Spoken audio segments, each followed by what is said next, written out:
tkompli l-kultura tal-ħela tal-fondi pubbliċi taħt il-gvern ta' Robert Abela, gvern li jonfoq il-miljuni fuq avvenimenti lussużi fil-waqt li l-poplu Malti u Għawċi jum wara liħor irid ikompli affaċċja l-pjaga tal-oli tal-ħajja u mediċini out of stock. Dan kien il-messaġġ li twassal waqt konferenza tal-aħbarijiet li saret il-ħamis filgħodu u li kienet indirizzata mix-Shadow Ministers Graham Bencini u Julie Zara li tkellmu dwar in-nefqa esaġerata fuq il-Mediterrane Film Festival li sar ftit tal-ġimgħatilu. Julie Zara qalet li għaddi ġimgħa minn meta sirna nafu li ntefqu xejn anqas minn 5 miljun euro fuq il-Film Festival għalkemm esponenti tal-Labor qed jgħidu li possibilment intefqu xejn anqas minn 14 miljun euro. Dan jixet aktar minn qatt qabel il-qasma li hemm fil-Partit Laburista u t-taħwit kbir marbut ma' dan l-iskandlu. Jidher li hemm qasma fil-Partit Laburista illi għandek nies urtati, għandek nies pal-esponent Jason Mikallef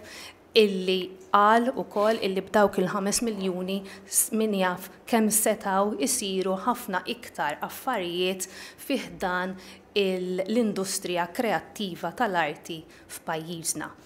U jiena naf ukoll illi il-fondi lokali iva se jiżdiedu, però mhumiex biżżejjed dawn il-fondi biex wieħed ikun jista' ilaħħaq u jikkompeti ma' produzzjonijiet u produtturi barranin. Min-naħa tiegħu ix-Shadow Minister għall-Finanzi Graham Bencini qal il-Kummissarju tal-Films Johan Grech qed ikompli jagħmel li jrid bil-fondi pubbliċi bil-poplu Malti u Għawċi qed ibati l-konsegwenzi ta' dan l-infiq esaġerat. Matul il-konferenza huwa rrefera għal Kumitat tal-Kontijiet Pubbliċi fejn kien ħareġ biċ-ċar in-nuqqas ta' trasparenza mill-Kummissarju tal-Films fejn saħansitra rriżulta li ċertu ċifri kienu fermola minn dak li kien ingħad qabel. Huwa spjega kif għall-avveniment li sar ftit tal-ġimgħatilu il-fondi pubbliċi intefqu fost l-oħrajn fuq akkomodazzjonijiet lussużi u anke private jets. Jużaw il-flus tan-nies fuq dawn l-attivitajiet lussużi minflok ma jinvestu fi-sptarijiet, minflok ma jinvestu fi skola ġdida sena wara sena bħalma konna milna il-Partit Nazzjonista meta konna fil-gvern.